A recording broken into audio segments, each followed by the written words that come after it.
어느 한 유명한 회사에서 신입사원을 뽑는데 인류대학을 나온 저마다 능력 있는 지원자들이 지원을 했습니다. 1차 서류 시험에서 합격한 사람들이 이제 마지막 면접 시험을 보게 되었는데, 이 면접만큼은 그 회사 사장이 직접 보게 되었습니다. 면접을 앞둔 사람들이 저마다 사장이 묻는 말에 대답을 잘하기 위해서 열심히 외우고 그리고 준비를 했습니다. 그런데 이제 한 사람씩 차례대로 면접장에 들어갔는데, 이상하게도 그 사장은 한 번도 질문을 하지 않는 것이었습니다. 나중에 면접을 다 마치고 합격자 발표를 하는데, 합격자 발표에 떨어진 불합격한 사람들이 왜 자기들은 합격되지 않았는지 그 이유가 궁금했습니다. 그러자 사장은 이렇게 이야기했습니다. 우리 회사는 똑똑한 사람보다 열심히 일하는 사람이 필요합니다. 그래서 면접을 보기 위해서 들어오는 문 앞에 휴지 한 장을 일부러 떨어뜨려 놓았습니다. 들어오면서 떨어진 휴지를 주어 휴지통에 넣는 사람은 합격을 시켰습니다. 일은 입으로 하는 것이 아니라 손과 발로 움직이면서 하는 것입니다. 이렇게 말을 했다고 합니다. 이게 사실인지 알 수는 없습니다만, 그러나 일리가 있는 말씀이죠. 만약 주님께서 우리 교회에 일꾼을 뽑는다면 어떤 사람을 뽑을까? 아마 주님께서도 똑똑하고 말이 많은 사람보다 몸으로 열심히 헌신하는 사람을 뽑지 않을까? 너무나 당연한 것이겠죠. 오늘 직분자 헌신 예배를 통해서 주님이 우리에게 어떤 직분자가 되기를 원하시는가? 그럴 때에 우리 모두가 주님의 마음에 합한 직분자들이 다 되어서 하나님께 칭찬과 상을 받으시는 우리 직분자들 되기를 주님의 이름으로 축원드립니다. 이제 첫 번째, 성경적인 직분자의 모습은 어떤 것인가? 이제 오늘은 설교 스타일보다는 이 강의 중심으로 여러분에게 설명을 드리도록 하겠습니다. 자, PPT 좀 띄워주시죠. 첫째, 성경적인 직분자의 모습. 자, 1번 읽어봅시다. 시작. 정중해야 한다 되었습니다. 정중해야 한다. 현대인의 성경에는 이 정중해야 된다는 말이 어떻게 나와 있는가 하면은 단정해야 한다 이렇게 나와 있습니다. 단정해야 한다. 품행이 단정하고 예의가 바른 것. 미국의 어느 신학교 정문에 이런 글이 큼직하게 적혀져 있다 그럽니다. 목사가 되기 전에 먼저 인간이 되어라 이렇게. 여기서 말하는 인간이란 무슨 뜻이겠습니까? 지극히 상식적이고 예의 바르고 인격적인 사람이 되라. 뭘 가르치기 전에 먼저 내 자신이 예의 바르고 인격적인 사람이 되라. 그런 뜻에서 목사가 되기 전에 먼저 인간이 되라. 그런 말이 붙여져 있다고 그럽니다. 그런 점에서 여러분, 직분자는 예의가 바라야 합니다. 인사를 잘하고 품위가 있어야 되고, 그 다음에 말을 막 하거나 아니면 화를 막 벌컥 내거나 이런 사람이 되어서는 안 됩니다. 정중해야 합니다. 정중해야 합니다.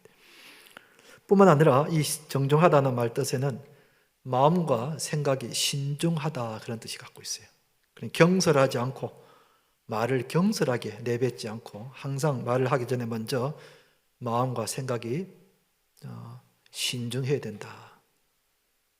직분자는 오늘 성경에 나오는 말씀입니다. 정중해야 된다 하는 것입니다. 한번 따라합시다. 정중해야 합니다. 두 번째는 일구이언을 하지 말아야 한다 그랬습니다.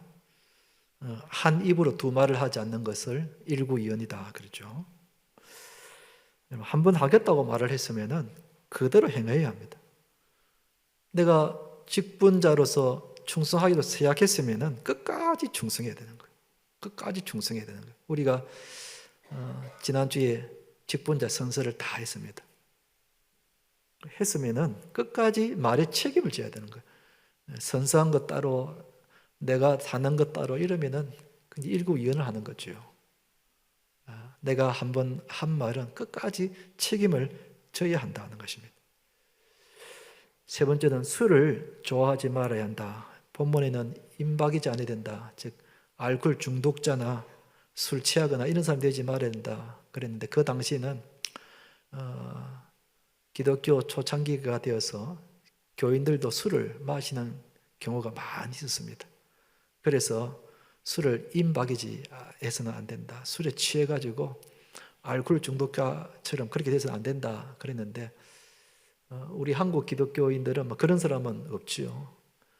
그러나 술을 좋아해서는 안 된다 하는 것입니다.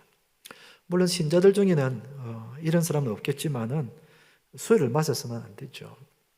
그러면 여러분들에게 이야기합니다. 저 서양에서, 미국이나 유럽에는 교회 다니는 사람들도 술도 마시는데요.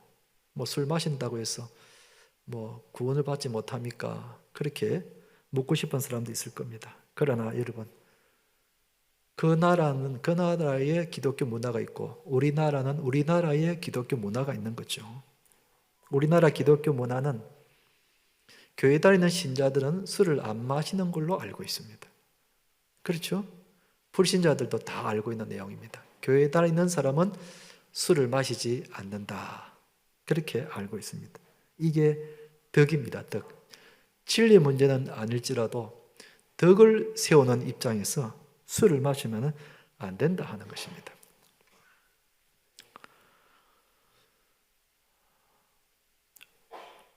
어느 청년이 대학을 졸업하고 처음으로 회사에 취직을 했습니다. 우리나라 회사는 회식 문화에서 자유로울 수가 없지요.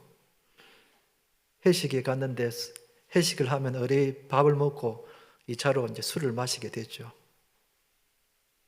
이 사람이 나는 교회를 다닌다고 저는 술을 못합니다 하고 이야기를 했습니다. 그러자 거기 있는 사람들이, 야, 교회 다닌다고 술을 안 마시는 건 아니더라. 그리고 분위기 깨지 말고 술 한잔 해라. 그러면서 자꾸 술을 자꾸 권합니다. 그러자 이 신입사원이 어쩔 수 없어가지고 술을 한잔 했습니다. 그 다음날 아침에 회사 가니까 수근수근 되는데 저 신입사원 쏜 나이롱 신자다 그래요. 술을 권해서 마시긴 마셨지만은 불신자들의 눈에는 나이롱 신자처럼 보이는 겁니다. 여러분, 그 신입사원이 다른 사람들 보고 교회 가자고 이야기할 수 있겠습니까? 예수 믿으라고 할 수 있겠습니까? 새 생명 축제하는데 우리에게 한번 가자고 이야기할 수 있겠습니까? 너나 잘 가라 그렇겠죠. 그렇기 때문에 우리 한국 기독교 문화는 술을 마시지 않는 것이 우리 한국의 기독교 문화입니다. 더군다나 직분자는 술을 마셔서는 안 되겠죠. 이혼과에 취를 한다든지 집에 뭐 맥주병이 있다든지 이건 곤란합니다. 그 다음에 네 번째, 넘겨주시기 바랍니다. 더러운 일을 탐하지 말아야 한다. 이게 더러운 일이라는 것은 부정한 방법으로 돈을 버는 것을 말합니다. 예를 들면 도박을 해서 돈을 버는 것, 컴퓨터 오락을 해가지고 돈을 벌었다, 고리대금업을 해서 돈을 벌었다, 지나치게 부동산 투기를 해가지고 돈을 벌었다, 뇌물을 받아서 돈을 벌었다, 남을 속이면서 돈을 벌었다, 일확천금을 노린다. 이런 것들이 다 더러운 일이라고 할 수 있겠죠. 성경에 나오는 대표적인 사람이 가룟 유다가 그렇죠. 가룟 유다는 은삼십에 그 더러운 이덕을 취하기 위해서 예수님을 팔았던 사람이죠. 그런데 그 결과는 어떠합니까? 비참하게 죽고 말았죠. 이게 더러운 일을 탐했을 때에 어떤 결과가 일어나는가 하는 것을 잘 말해주고 있는 것입니다. 교회 다니는 직분자는 이 더러운 일을 탐해서는 절대로 안 됩니다. 다섯 번째, 깨끗한 양심에 믿음의 비밀을 가져야 된다. 첫째는 양심이 깨끗해야 된다. 이것은 불신자들도 양심이 깨끗해야 된다는 것은 잘 알아요. 양심이 중요하다는 것을 잘 압니다. 특히 우리 신자들은 진짜 양심이 깨끗해야 돼요. 교회 다니는 사람들은 양심이 깨끗해야 됩니다. 예루살렘 교회 7 신자를 뽑는데 그 기준 중에 하나가 칭찬을 받는 사람, 칭찬을 받는 사람. 주님의 일을 하는 사람은 언제나 양심이 깨끗해서 사람들에게 칭찬을 받는 사람이 됩니다. 내 혼자 아무리 예배 잘 드리고 기도 많이 하고 그래도 여러분 사람들에게 칭찬을 받지 못하면은 그 덕이 안 되는 거예요. 첫째는 양심이 깨끗해야 된다는 것입니다. 그리고 둘째는 믿음의 비밀을 가져야 한다. 이 믿음의 비밀이라는 것은 복음을 말합니다. 예수님을 믿으면 구원을 얻는다. 이게 복음의 비밀인데 양심이 깨끗해야 사람들에게 복음을 전할 때에 이 복음이 먹혀 들어가지. 내가 양심이 불량한데 어떻게 내가 전하는 복음이 들어가겠습니까, 여러분? 내 삶이 타락하고 내 삶이 덕이 안 되는데 어떻게 복음을 전할 때에 그 복음이 들어가겠습니까? 그렇잖아요. 그러니까 복음을 전하기 전에 먼저 내 양심이 깨끗해야 된다는 겁니다. 그래야 사람들이 야, 저 사람은 뭔가 다르다. 그 사람은 교회 다니는 사람인데 뭔가 다르구나. 나도 교회 다니면 저렇게 되겠나. 그래서 이끌려서 교회를 가게 되는 것이지 내 자신이 양심이 불량하고 사람들 보기에 손가락질 받는데 어떻게 복음을 전해서 전도할 때에 내 따라 교회 오겠습니까, 여러분? 말도 안 되는 모순이죠. 그렇기 때문에 우리는 깨끗한 양심의 믿음의 비밀을 가져야 한다 하는 것입니다. 6번째는 모함하지 말아야 한다. 한번 따라합시다. 모함하지 맙시다. 교회는 사람들이 많이 모이는 곳이다 보니까 말들이 참 많아요.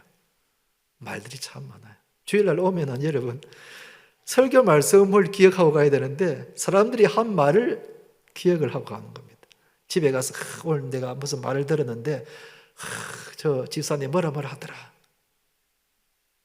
교회 갔다 오면은 성경 말씀이 전에 기억이 나야 되고 설교 말씀이 기억나야 되는데 사람들이 한 말을 가지고 저녁에 밥 먹으면서 자꾸 그 이야기 하는 거예요.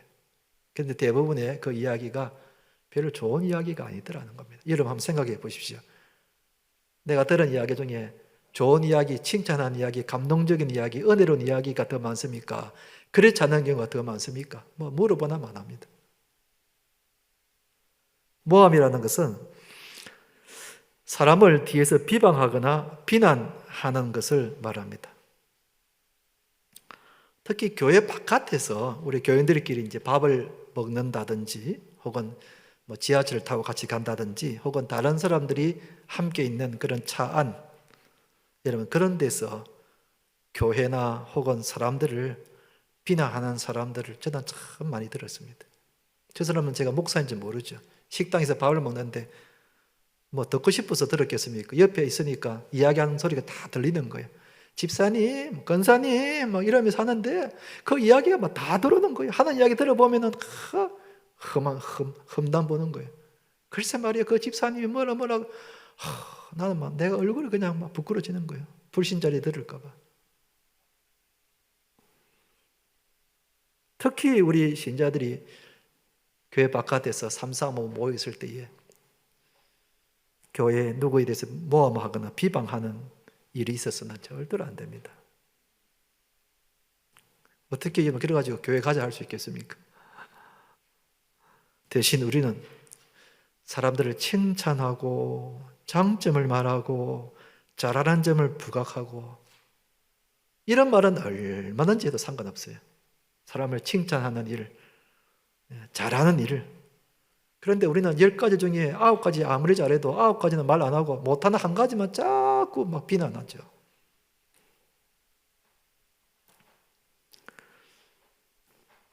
직분자들은 누구에게 가든지 입이 무거워야 돼요. 모함하지 말아야 합니다. 이게 사실인지도 모르고 내가 직접 본 것도 아니고 그 당사자에게 직접 들은 것도 아니기 때문에 이게 사실이 아닐 수도 있고요. 내가 오해를 해서 그런 걸 수도 있고 그렇기 때문에 우리는 교회에 오면 설교 말씀을 듣고 그 설교 말씀을 가지고 은혜를 나누고 또 한 주간에 내가 주님을 만났던 그 일들을 은혜를 나누고 또 내가 간증이 있으면 간증거리를 이야기 나누고 그 다음에 칭찬하고 싶은 그런 말, 격려하고 싶은 말, 그런 말은 얼마든지 해도 되지만은 남을 모함하는 것이라든지 비방하는 거라든지 이런 이야기는 교회에서 일절하지 마세요. 일절하지 마세요. 덕이 되지 않습니다. 우리 교회는 어린 아이들도 있고 청소년들도 있고 청년들도 있는데 그런 어린 자녀들이 들을 때에 뭐라고 생각하겠습니까? 이야, 우리 교회가 이런 교회구나. 내가 더 이상 이 교회 다닐 필요가 있겠나? 그죠? 그래서 절대로 교회에서는 말이 많아. 사람들이 많이 모이는 장소다 보니까 말이 많아요. 말이 많아요. 말이 실수가 많은 거예요. 특히 모함하는 일, 남을 뒤에서 비난하는 그런 일 잊지 말아야 한다는 것입니다.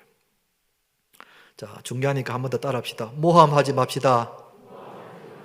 그 다음 7번째, 모든 일에 충성해야 된다 그랬지. 이게 충성이라는 말은 성실해야 된다 그런 뜻입니다. 모든 일에 성실해야 된다.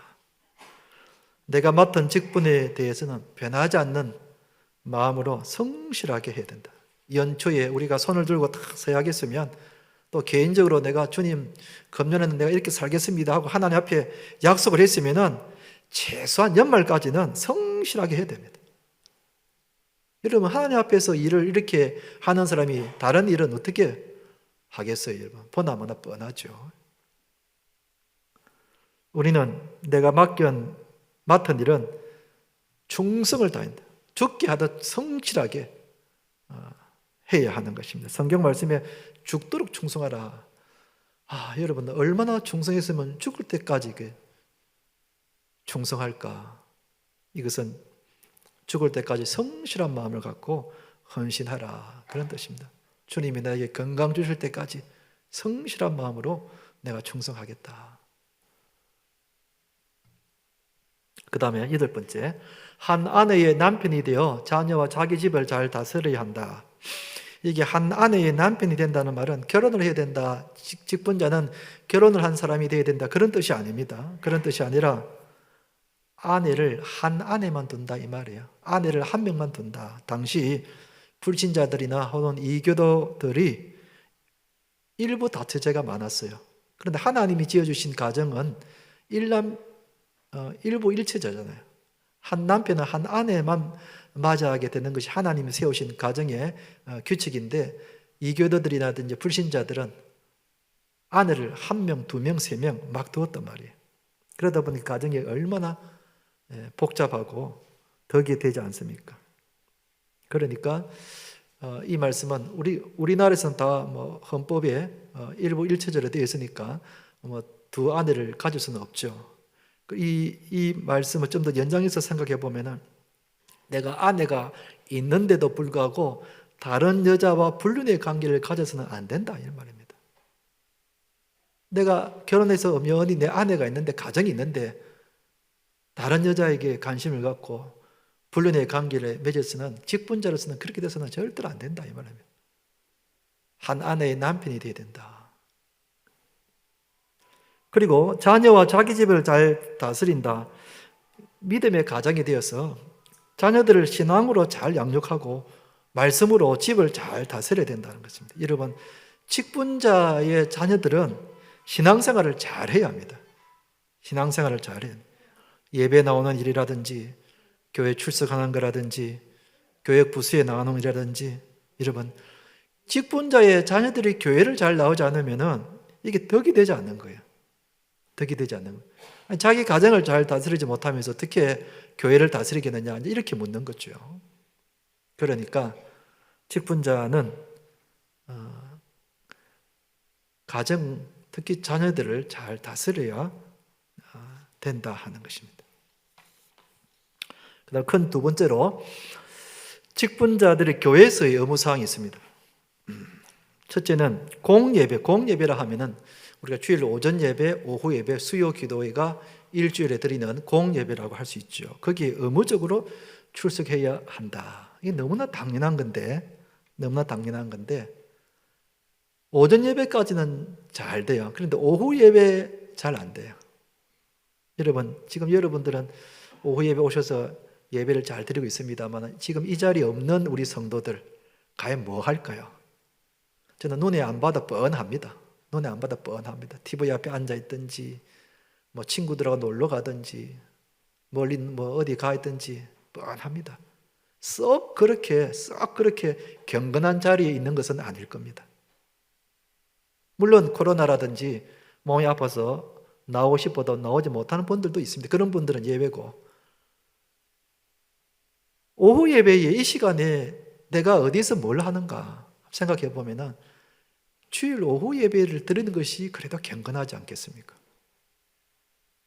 직분자들은 주일 오후 예배를 꼭 드린다. 급한 일 아니면은 꼭 그 시간에 해야 할 일이 아니면은 오후 예배 또 수요 기도에 직장으로 일이 중복이 돼서 나오지 못하는 경우, 그런 경우는 어쩔 수 없다 하지만은 수요 기도의 시간에 여러분들이 뭐 하고 있습니까?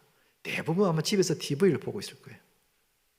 그런 시간보다는 차라리 교회 와서 정해놓은 기도회니까 나와서 교회를 위해서, 성도를 위해서, 선교사를 위해서, 환자들을 위해서 기도하는 것이 훨씬 더 경건하지 않겠습니까?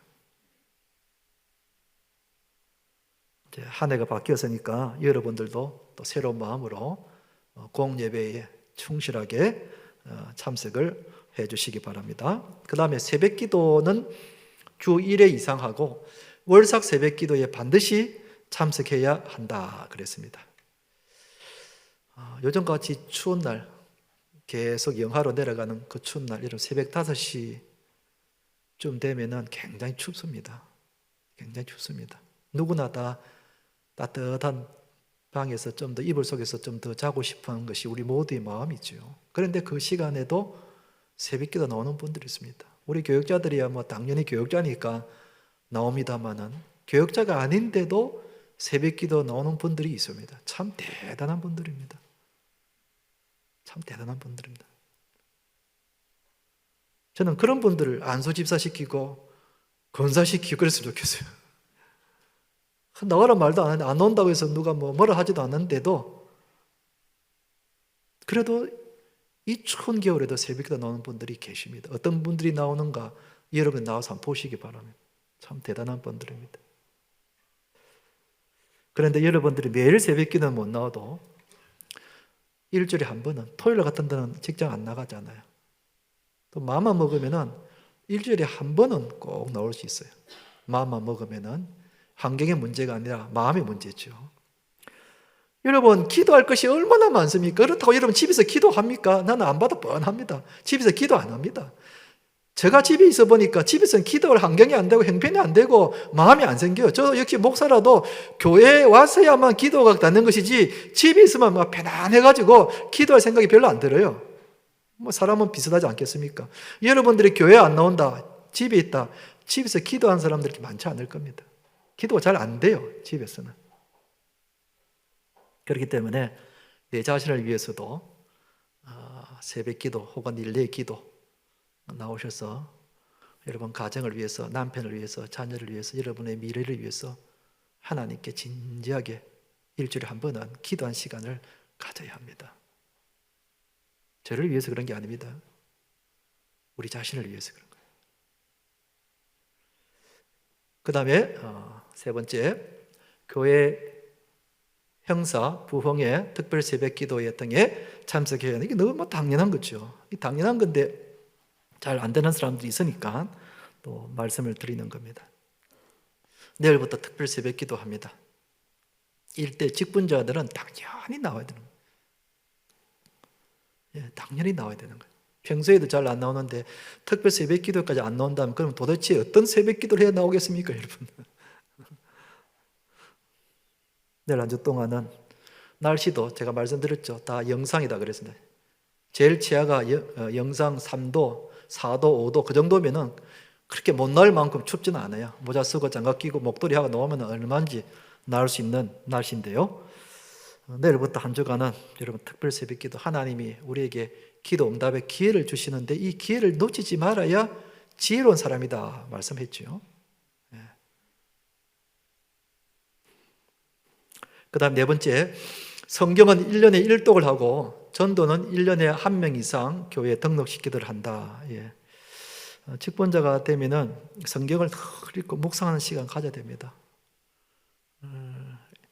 그 폰 가지고 여러분 인터넷하고 게임하고 하는 시간 한 절반만 해도 성경을 많이 읽을 겁니다.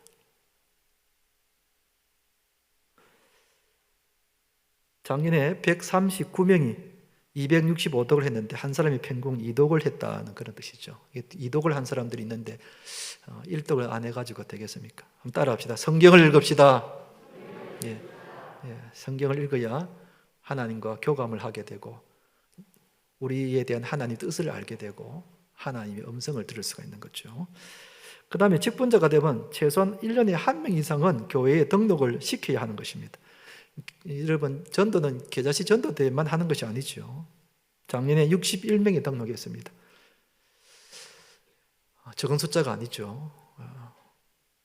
거기에 나는 얼마나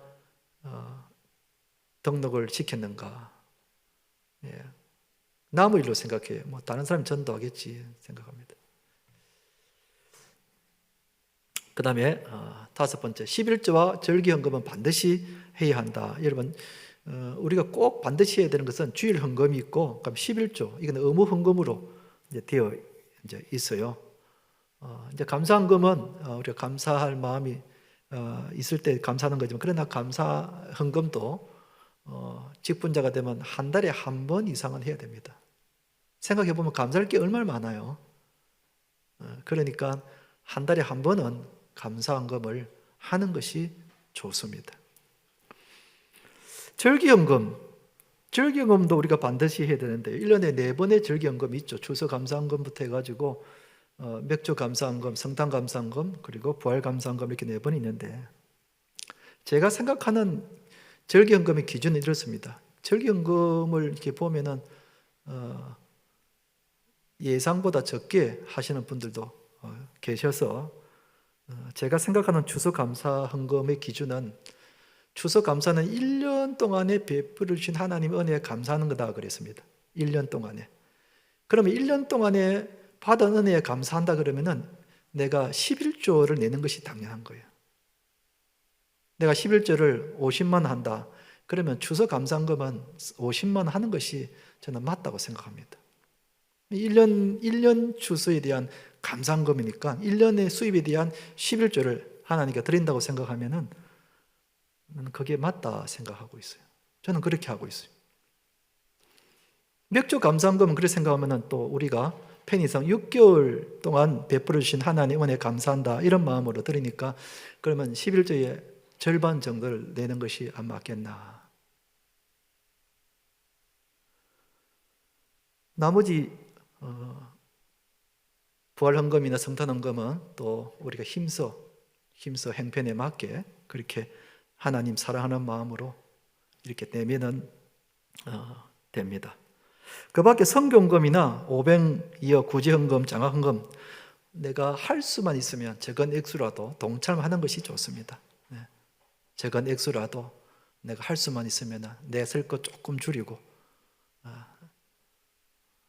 그러면 하나님이 복을 주시죠. 여러분, 먼저 그의 나라와 의를 구하라 그랬잖아요. 예수님께서.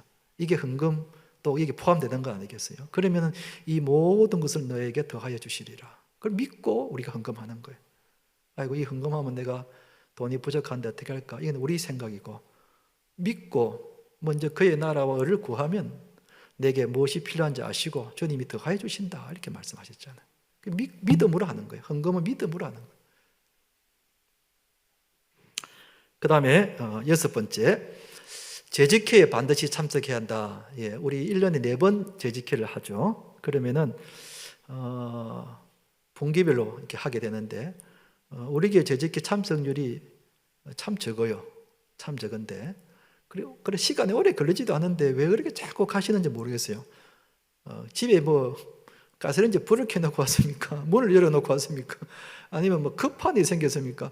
급한 일도 아닌데 이 재직회 길어야 한 15분, 20분은 마치거든요. 그럼 20분까지도 안 걸릴 때가 있어요. 그러면은 재직되시는 분들은 교회에 대한 관심이거든요. 뭐 감시하라고 있으라는 게 아니라 금년에 상반기에 이렇게 돈이 나갔고 이렇게 들어왔구나 하나 이제 관심이에요. 관심이니까 이제 이번 금년부터는 여러분 재직회의에 꼭 참석을 해주시기를 바랍니다. 그 다음에 상공부에 등록하여서 신앙 훈련을 받아야 한다. 매년 상공부를 해보면 늘 하는 사람들이 해요. 신앙세계에도 여러분 부익부, 빈익빈의 그런 현상이 나타나는 거 아십니까? 늘 은혜 받는 사람들은 늘 은혜 받습니다. 뭘 해도 잘 은혜를 받고, 부흥회를 해도 은혜를 받고, 특별 새벽 기도를 해도 은혜를 받고, 상공부를 해도 은혜를 받습니다. 그런데 은혜를 받지 못하는 사람은 뭘 해도 은혜를 못 받아요. 부흥회를 해도 은혜를 받지 못하고, 특별 새벽 기도 해도 은혜를 받지 못하고, 상공부를 하라 그래도 안 하고. 그러니까 부익부, 은혜 받는 사람들은 자꾸 은혜를 받아서 신앙이 성장하는데, 빈익빈, 은혜 받지 못한 사람들은 자꾸 은혜 못 받는 거예요. 자꾸 도태가 되는 거예요. 자꾸 불평만 하고, 불만만 자꾸 토로하고. 여러분, 상공부는 다른 말로 하면 성경 공부입니다. 성경 공부.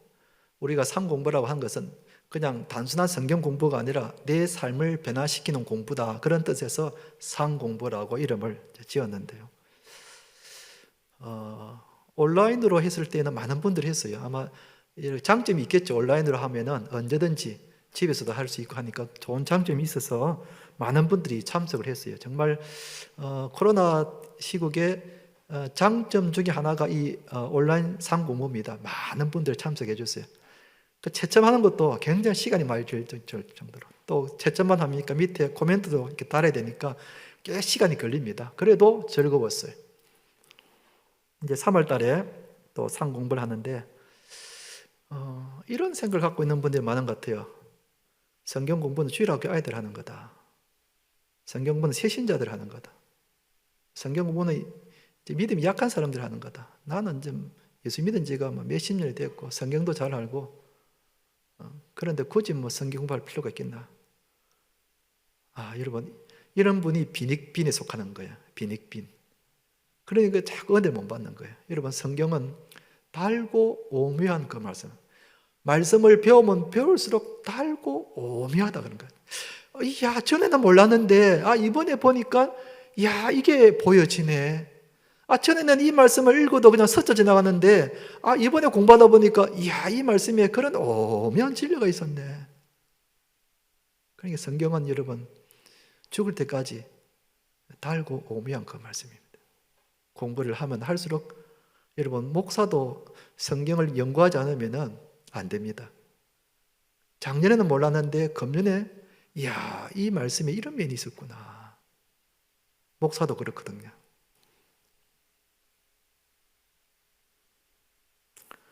3월 달부터 시작하는데 직분자 여러분들이 솔선수범해서 꼭 등록을 하시기 바랍니다. 그 다음에 사랑방 모임에 반드시 참석해야 된다. 사랑방 모임은 교회가 조직하는 한 존재하는 소그룹 사역입니다. 이것은 사도행전 때부터 시작된 성경이 우리에게 하라고 한 사역 중에 하나입니다. 선택이 아닙니다.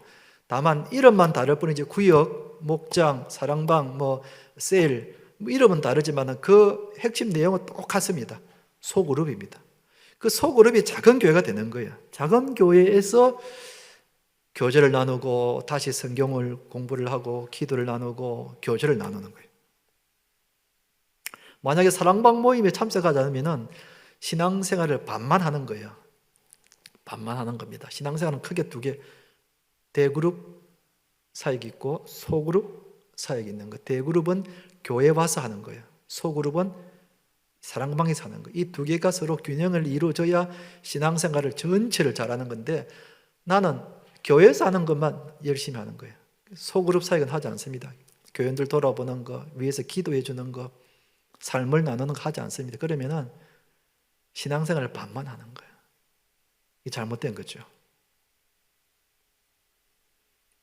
우리 교회는 전에 목장에서부터 쭉 해가지고 조직이 참 잘 돼 있어요. 그동안 코로나 때문에 직격탄을 맞아서 거의 3년 가까이 하질 못했는데 이제 작년 하반기부터 서서히 사랑방 모임을 이제 회복하게 되는데 금년에도 이제 사랑방 모임을 다시 시작하게 되면은 우리 직분자 여러분들은 사랑방 모임에 꼭 참석을 해줘서 섬겨 주시기를 바랍니다. 사랑방 현장이 설교를 들었을 때에 이 설교를 어떻게 적용할 것인가 하는 그 적용하는 장소가 현장이 사랑방이에요. 사랑방인 거죠. 세월을 아끼라 그랬어요. 세월을 아끼는데 두 가지 뜻이 있다 그랬다. 하나는 기회를 놓치지 말라 그랬고, 하나는 건질 것이 있어야 되겠다 그랬다. 내가 하나님 앞에 섰을 때에 하나님께 뭔가 한 가지라도 자신 있게 이야기할 것이 있어야 되겠구나. 그러면 내가 사랑방에서 순원들을 위해서 내가 열심히 기도하고 섬기고 돌보고, 그러면 내가 하나님 앞에 갔을 때에 내가 이렇게 하다가 왔습니다 하고 자신 있게 이야기할 수 있겠는가. 그게 적용인 거죠. 그 다음에 9번째, 남녀 전도회에 참석해야 된다. 우리 교회는 또 남녀 전도회가 있습니다. 연령별로 모여서 한 달에 한 번씩 하는 원래회에 여러분들이 참석을 해서 또 함께 교제도 나누고 또 좋은 사역도 이렇게 하시고 유익한 시간을 또 가질 수가 있는 겁니다. 그리고 또 잘 나오지 못한 사람들도 전도회 통해 가지고 또 데리고 나올 수도 있고, 그래서 남녀 전도회도 여러분 꼭 참석을 해 주시기 바랍니다. 그 다음에 큰 세 번째로 직분자의 신앙생활에 대해서 말씀드리겠습니다. 예배 시간에 늦지 않도록 하고 사모하는 마음으로 참석한다. 매주마다 지각하는 사람들이 있어요. 오늘 하신 분도 오늘도 또 지각하신 분들이 계세요. 여러분 시간 맞춰서 올라가지 말고 9시나 혹은 11시에 맞춰서 오려고 하지 마시고 한 30분 전에 온다고 생각하고 가세요. 제가 주일날 아침에 7시 한 20분에서 25분쯤 되면 이제 제가 교회 도착해요. 그러면 제일 먼저 본당에 들어와요. 이 자리에 서서 오늘 예배를 위해서 기도하고 하나님의 임재하심을 위해서 간절히 구하고 하나님 바라보는 시간을 제가 잠시 가지다가 이제 모양실로 올라가는데, 그 7시 20분쯤 제가 교회 본당에 문 열고 오면은 먼저 와 있는 분이 있어요, 여러분. 오늘은 그 시간에 세 분이 7시 20분에서 25분 그 사이에 세 분이 와 계셨어요. 제가 기도하고 있는데 또 오시더라고요. 9시 예배 드리면 벌써 몇 시간 전입니까? 1시간 반 전이죠. 1시간 반 전에 7시 반에 여러분들은 어디에서 뭘 하고 있는 시간입니까? 그런데 그분들은 벌써 교회에 나오셔서 예배를 드리기 위해서 기도하고 기다리면서 성경을 읽고 그러시더라고요. 참 대단하신 분들이다. 나는 그 모습을 보면 벌써 제 자신이 감동을 받아요. 감동을 받아요. 그러니까 여러분 예배 시간에 맞춰서 오시지 말고 한 30분 전에 오셔가지고 한 주간을 돌아보면서 하나님께 간절히 회개할 거 있으면 회개하고 하나님께 간구할 거 있으면 간구하고, 오늘도 말씀을 통해서 내게 주시는 말씀이 뭔가, 내가 기도하고 있는 이 기도의 내용이 오늘 말씀을 통해서 어떻게 역사하시는가. 그 다음에 두 번째, 가정에 경조사가 있으면 순장에게 연락하라 그랬습니다. 경조사라 그러면 결혼, 장례, 개업 또는 이사, 입원 이런 일들이 우리가 살아가면서 늘 있는 일들이죠. 그리고 이런 일들을 비밀로 하지 마시고 순장에게 알려서 같이 기뻐하고 또 같이 즐거워하고 같이 기뻐하고 슬퍼하고 이런 왜냐하면 우리 성도들은 같은 가족이라고 생각하기 때문에 그렇습니다. 교회는 가정이고 교인들은 한 가족인 거예요. 같은 가족이니까 우리가 무슨 일이 일어나면 제일 먼저 연락하는 것이 우리 가족이 연락하잖아요. 그런 것 같이 여러분들이 열린 마음으로 우리 교인들에게 알려서 기도해달라 그러고,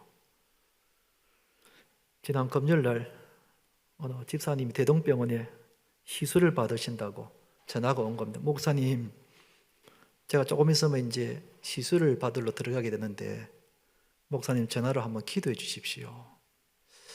저는 그런 전화를 심심치 않게 받아요. 저는 그런 전화 받을 때마다 참 시술을 받는 거나 병원에 입원하는 것은 썩 좋은 데는 아니지만 그러나 목사를 찾는다는 점에서는 좋아요.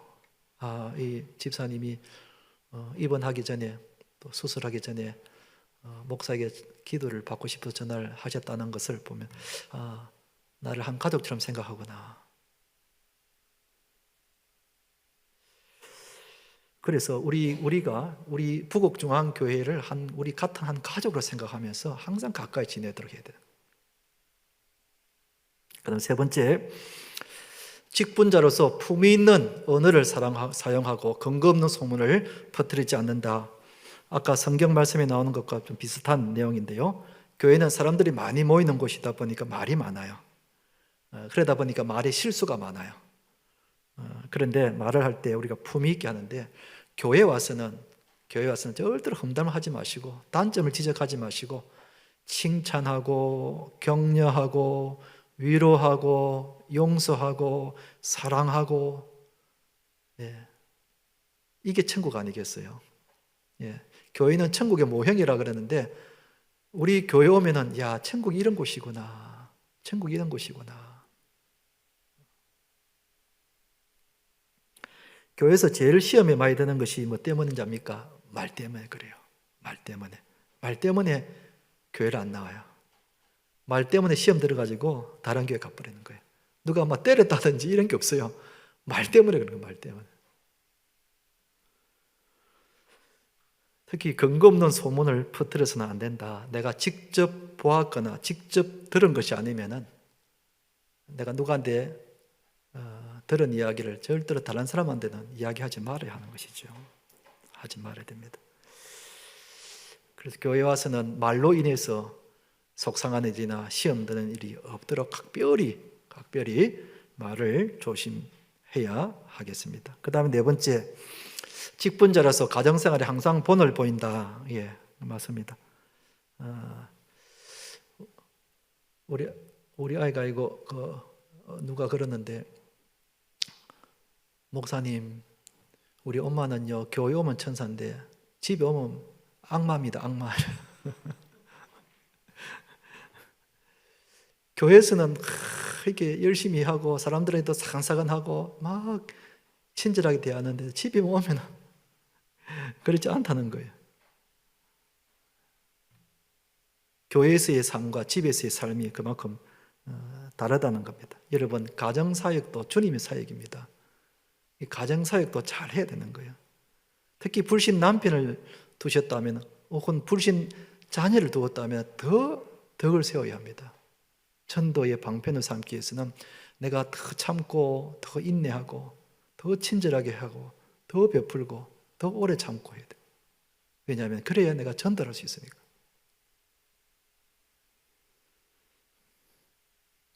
그 다음에 다섯 번째, 성도들에게 먼저 인사하고 칭찬을 자주 하며 한 가족처럼 지낸다.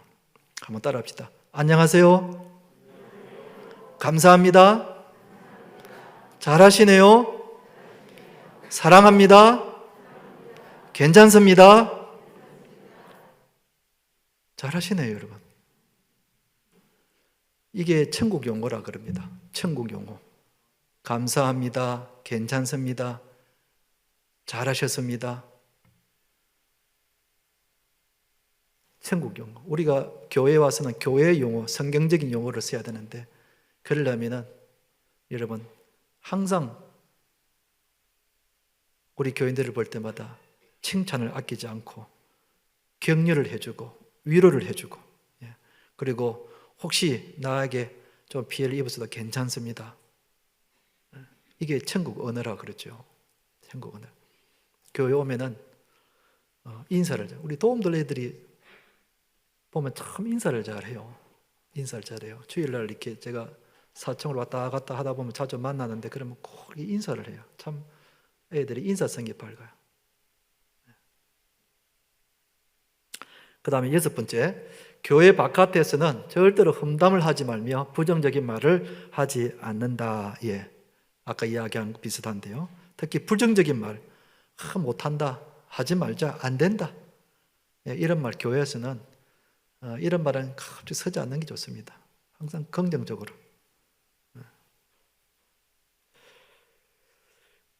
그 다음에 일곱 번째, 교회 내에서 금전 거래는 일절 삼간다. 여러분 가끔 보면 교회에서 돈을 빌려주었는데 돈을 받지를 못해가지고 시험 드는 경우가 간혹 있어요. 여러분, 교회에서는 돈을 빌려줄 때는 내가 이 돈을 받지 못할 경우를 생각해서 받지 못해도 내가 괜찮다 하는 그런 마음의 각오를 하고 빌려줘야 돼요. 그렇지 않으면은 여러분, 금전 거래는 하지 마세요. 요즘은 은행에서도 뭐 돈을 대출할 수도 있고 다른 방법들이 많으니까. 돈 거래했다가 시험 드는 경우가 참 많습니다. 많습니다. 특히 교회 안에서 다단계 하는 거죠. 다단계. 교회 교인들을 이용해 가지고 이 다단계 하는 이런 것도 일주일상가입니다. 교회에서는. 여러분들도 그 연루가 되지 않기를 바라고 정에 이끌려서 나중에 했다가 나중에 시험 드는 일이 생기기 때문에 교회 안에서는 금전거래라든지 다단계 이런 것들은 절대로 해서는 안 됩니다. 그 다음에 8번째, 신앙과 인격은 같은 것이다. 한번 따라 합시다. 신앙과 인격은 같은 것입니다. 야고보 선생이 이야기하기를 행함이 없는 믿음은 그 자체가 죽은 것이다. 행함이라고 하는 것은 인격을 말하죠.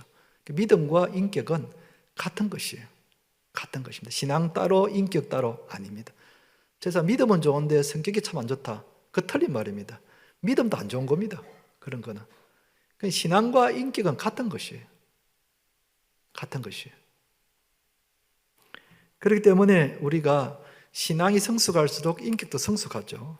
사랑하게 되고 섬기게 되고 자비를 베푸게 되고 간용을 베푸게 되고 이게 인격이 함께 가는 것이죠. 그렇기 때문에 우리가 교회 안에서는 이 신앙과 인격을 동일시하는 것으로 해야 된다는 것입니다.